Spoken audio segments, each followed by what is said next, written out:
What's up, you guys? Bat Jack JW coming to you. Buying guns or revolvers mainly, that's what we're going to be talking about online and just in general. But mostly what we're going to be referring to is buying it online.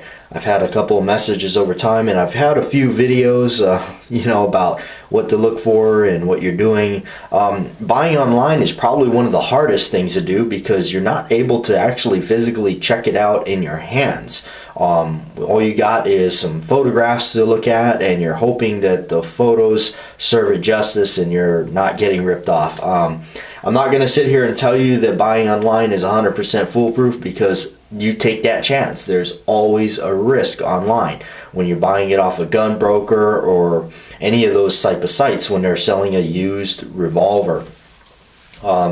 I've been lucky and able to snake by with buying a few revolvers online that were actually good. So anyway, I'm gonna go over some things when all you have is photographs to look at, some tips and things that I've picked up over the years of trying to buy guns online and whatnot, and hopefully not getting ripped off. I hate to say that word, but that term, but that's what happens. Anyway, all right, let's get started.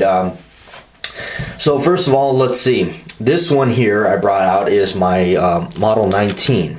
Now, I did not buy this one online. I had a first chance to check this one out in full detail. But anyway, the reason I brought this one out is because this one's in just absolute perfect shape. There is barely anything wrong with this gun. I mean, as far as cosmetics, lockup is tight. Anyway, so first thing, most of the collectors, just by looking at this gun right here, again, here's something I'm going to point out. A lot of you probably already know. A lot of you probably already spotted this. Okay, so here's a couple of things that we're just going to point out right now. Is this model has a pin through the barrel. Now this is only going to refer to your Magnums. So this is a 357 Magnum. For those of you that don't know, it's the Model 19 K-frame 357 Magnum. So this is going to apply mostly that you see to the Magnums, and especially like the Model 29. We'll get to that. All right, so you'll see the cross pin through the barrel. Now that is also seen on the old 38s as well, so don't get confused. So like here's my Model 15, which is a K-frame 38. It's got the cross pin, okay? But what makes the Magnums different is they countersunk the cylinders. Now most of these auctions are going to tell you this. Because this commands a little bit more of a price jump in the collector value. So that's going to be something else to ask yourself. Are you buying this as a collector's item, or does cosmetics matter to you? So something like this pin and recessed cylinder is a premium collector's thing right there. Most collectors are going to want that right away. So moving on, let's see.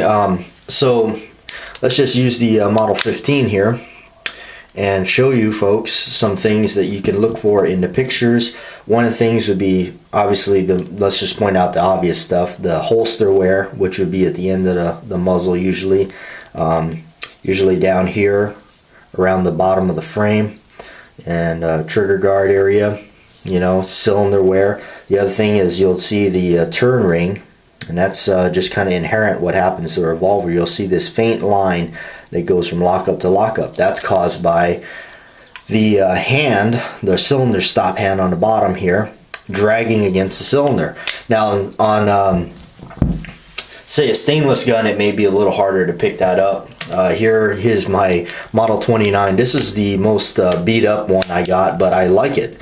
It's I did the lockup work on it, and it's still sound. You can see the turn ring is pretty heavy.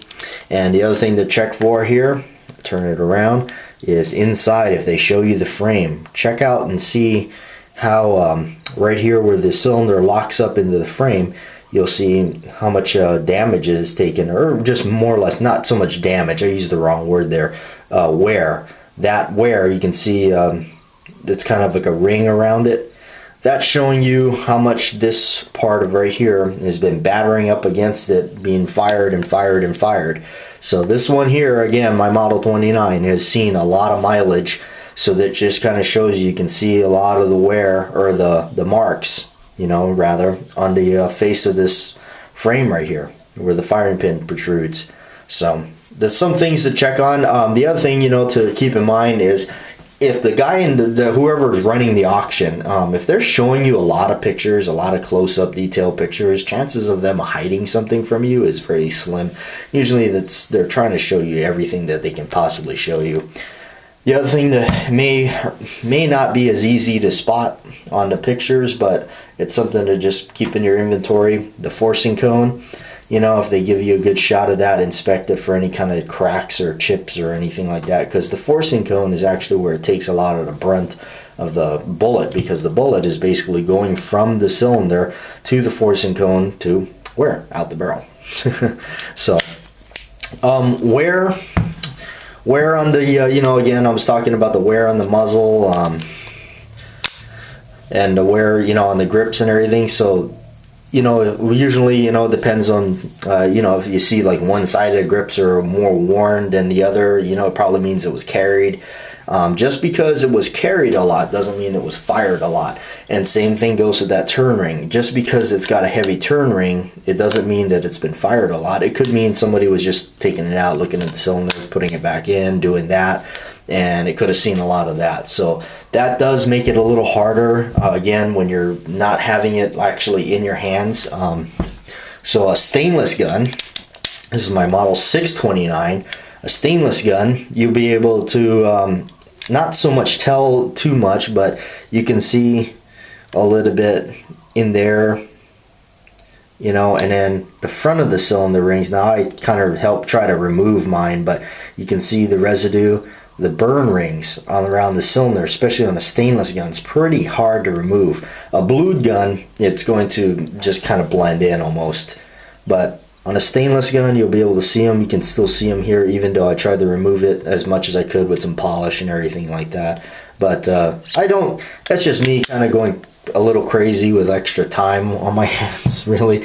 But so there again, if cosmetics is something that you're kind of concerned about, so hey, look for the wear, but then again, just remember that wear doesn't necessarily mean that it has been fired a lot. It could just mean that somebody was opening and closing the cylinder, or somebody carried it in a holster for a long time. The other thing is, if you're looking for the Smiths, especially a lot of the older vintage Smiths, remember this, okay? Here's the biggest thing that could take a chip off of the value, or I think, in the sale price, is the majority of these things, you'll see they chuck the wood grips and threw some rubber ones on there. And I'm not bashing the rubber grips at all. They're comfortable. They're just absolutely phenomenal in the way they work. But the value of original grips, even the modern ones, even like this one it's fixed up with the more modern grips by them, even these are expensive. The original wooden grips are very expensive, and if you ask me, a lot of times if I go face to face with a gun dealer or gun shop and it don't have the wooden grips, man, I'm not afraid to ask them, well, heck, you better take off $100 at least for those missing wood grips. Like this Model 19, when I bought this, if it didn't have its original wood grips, I would have kind of probably either passed or tried to talk him down on the price for sure.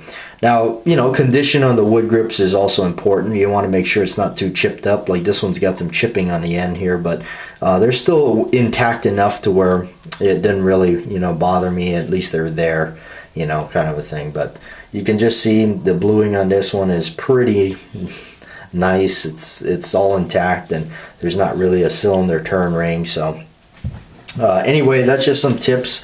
I'm probably missing a few extra 100 tips, but those are just kind of things that I kind of picked up. It's some things to just kind of look over without just filling your cup with too much information that you can't remember much. But and for those of you that have the luxury to grab it and take it in your hands and check it out, here's something you can check. Make sure it's all locked up in there when you pop that cylinder open. I usually close it by the crane here and check that cylinder, make sure it's locked up. You don't want to, because if it's in limbo, like something like this, if you look, oh, now it's locked up, see? If you were to start working a hammer, it may not just engage right, because see these ratchet pads? They need to correspond with the little hand that comes out that window that kind of pushes up on these like that. So there you go. Alright, so something you can check is you can pull the hammer back. Now if the gun shop lets you, let it down while holding the trigger to the rear and just check that lock up nice and tight. There will be some play, but you'll know when it's excessive because it's pretty silly.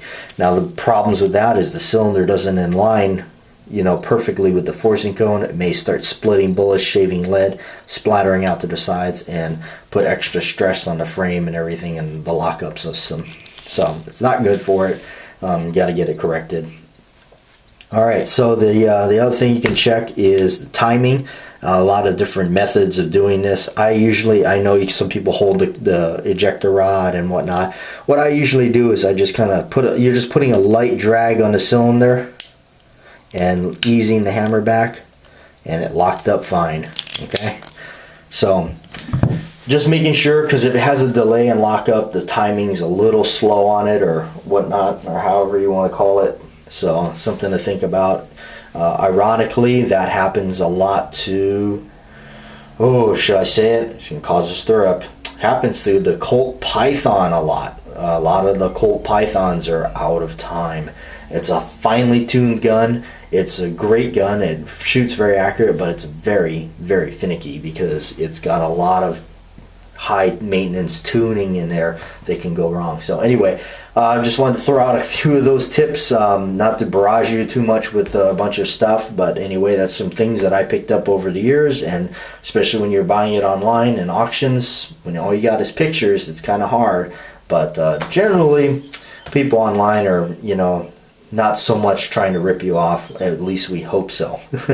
All right, I'm Batjack JW, signing off for now. Like, share, and subscribe.